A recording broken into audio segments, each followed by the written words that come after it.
Special thanks to Bloody Tears of Rage for the story. Please check them out in the description below. Now, on to the story. I was trying not to stare too hard at the Vanga, right up until he climbed over the safety railing at the edge of the overlook. The Vanga was a guy, judging by the vestigial horns between his ears. Early middle age, brown-furred, with high-end but hard-worn hoof shoes, leggings and tunic. A Vanga who'd been well off once, but had fallen on hard times.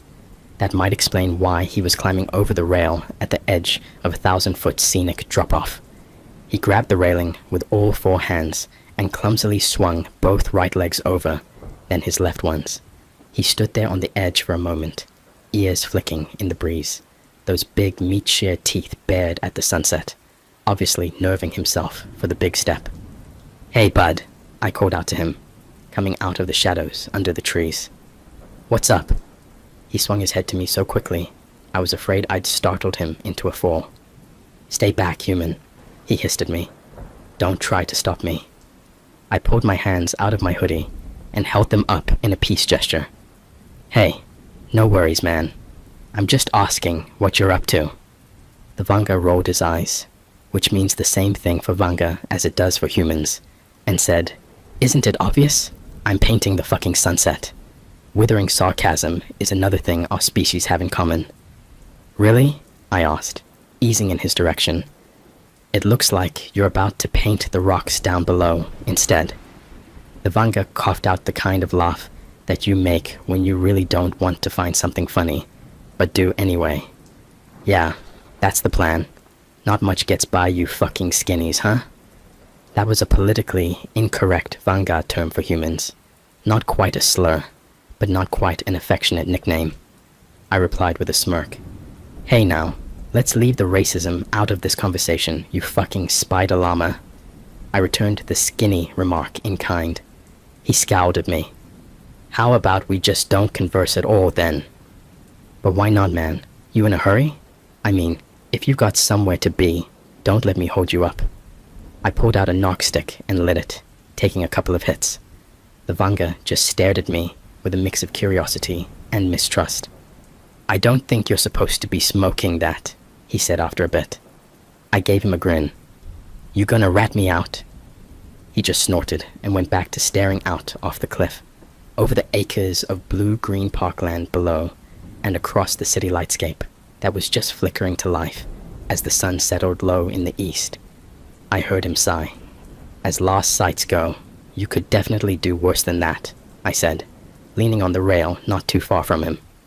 The Vanga was quiet for a while, then said, kind of tiredly, Yeah, you could." He craned his long neck to peer at the cliff base, 1,000 feet below. I could see his back knees tremble, just a little. I blew a smoke ring and watched the gentle updraft lift it and pull it apart. It was quiet up here, since the sable glider flocks were all up north for mating season. The bustle of the city was muted to a quiet background hum, not unpleasant at all. The Vanga was still holding the rail with one hand. I let the quiet hang for a bit. The Vanga's breathing was kind of ragged as he kept eyeing that long drop, and I could see his knuckles clench and unclench on that metal rail. "So," I said, "you want to talk about it?" "What does it matter to you, human?" The Vanga's voice had an edge of bitterness, but just an edge. There was still something else there. "What does it matter to anyone?" I shrugged. "Ain't talking about me, man. I asked you if you want to talk about it. It's all on you, dude." The Vanga turned and glared at me, lips curled back in anger. "That's right, human. It's all on me. All of it. All my fault, and all mine to deal with. Well, I'm about to fucking deal with it." I pulled out another narc stick and lit it, then offered him the filter end. "You want a hit, man? This shit'll chill you out some." He just stared at the smoldering spliff, mouth opening and closing a couple of times. Finally, he said, "That stuff's illegal." "So suicide, but I won't tell if you won't." The Vanga took the knock stick in one of his upper hands, holding it awkwardly, like it was a bug he'd caught, and he wasn't sure whether it had a stinger or not. He lifted it to his muzzle, then stopped and stared at it for a moment. I've heard this stuff is pretty bad for you. I finished my own spliff and crushed out the butt under my heel. Yeah, I've heard the same thing about jumping off cliffs. The Vanga grunted that same "this isn't really funny" laugh and stuck the knock stick between his lips. And after a rough start and a little encouragement from yours truly, he was toking like an old hand. The near silence, the solitude, and the distant muted music of city life was all the better with a tranquil little buzz going. The planet sun was huge and orange, so sunset took a while to finish, and while it was going on, the sky would do amazing things with color. To even call it art was to demean it. It was that gorgeous.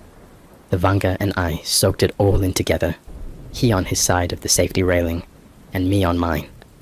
One of the amazing things about the view from here, I said after a while, is how small everything looks. Things that are huge and important down there are just tiny little shadows from up here. Perspective is what you mean, the Vanga replied, the knock stick making him slow his words a little and taking some of the growl out of them. You get perspective from here. Like being at the edge of something so huge makes you realize that all those other big things in your life aren't really that much bigger than you.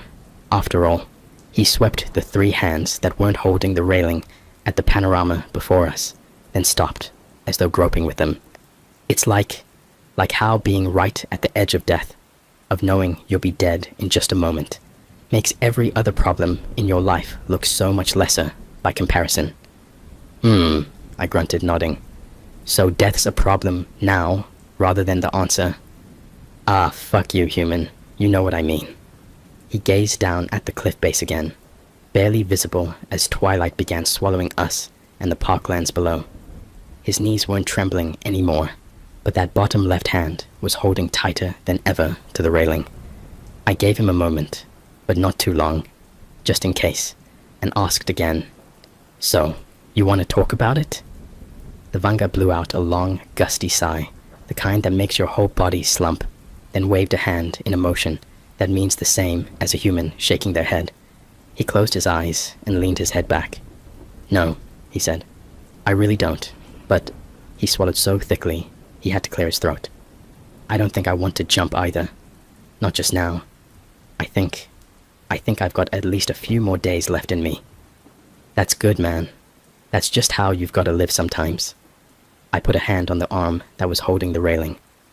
This world wants so bad to kill you, and tries so hard, that all you can do is say, "Not today, bitch. Maybe tomorrow, but you ain't getting me today."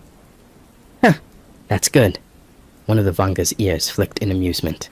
Just a little bit. I should tell it that. "Yeah, you should." I think I expected the Vanga to yell or something, but he didn't. He thrust out his upper right hand, finger pointing toward a cluster of buildings off in the city's business district. There were bank headquarters there, brokerage, and trading houses, that sort of thing. "Not today, bitch," the Vanga said flatly, conversationally, as though informing a colleague of a simple fact. "Maybe tomorrow, but not today.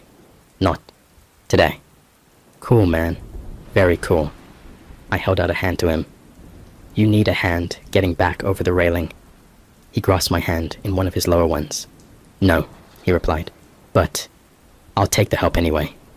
And with just a bit of heaving and neon rail bunking, we got him back onto the right side of the railing. "Thank you. For all of it, I guess," he said awkwardly. I waved that off. "No worries, bro. Glad to help. It's just one of those things. Life and all that shit, you know?" I think I do know," the Vanga sighed. He looked a little embarrassed now, ears going flat and clattering his hooves in place.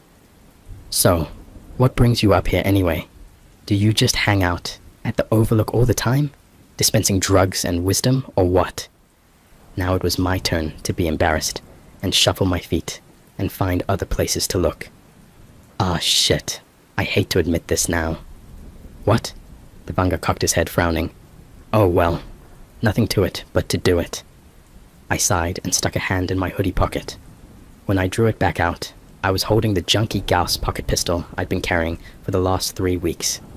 It was a cheap little pot metal slug thrower, but then I didn't need anything elaborate or durable for my purposes. I held it up for the Vanga to see in the fading light. The Vanga's eyes widened. I'll be damned, human. You mean you came up here for the same reason I did, to kill yourself, and pulling me back from the edge pulled you back too. That's so crazy. Now I was really embarrassed and jammed the pistol back in my pocket. What? No, dude. I wasn't gonna off myself. I was up here to mug you. The Vanga's expression froze, ears stopping in mid-flick. Wait, what? Yeah, man. No witnesses up here. No cops. I saw a well-dressed Vanga all alone and figured you'd be the perfect mark. I'd just stick the gun in your back and tell you, your money or your life, asshole. But then you climbed over that rail, and I was like, well, shit. And, well, you know the rest. I twisted my toe on the ground. It was kind of hard to look him in the face after admitting that. There was a long pause, and then the Vanga was doubled over at the mid-body, slapping his front legs with all four hands and howling out laughter. The joke's on you, asshole, he gasped, pointing at me with an upper hand. I am totally and completely flat-ass broke. I couldn't help snickering, myself. Yeah, well, I said, the joke's actually on you, asshole, because I ain't got any bullets anyway. And that set us both to laughing, until we were crying, as arm in arm we set off down the trail and back toward the world again. You have reached the end of the story.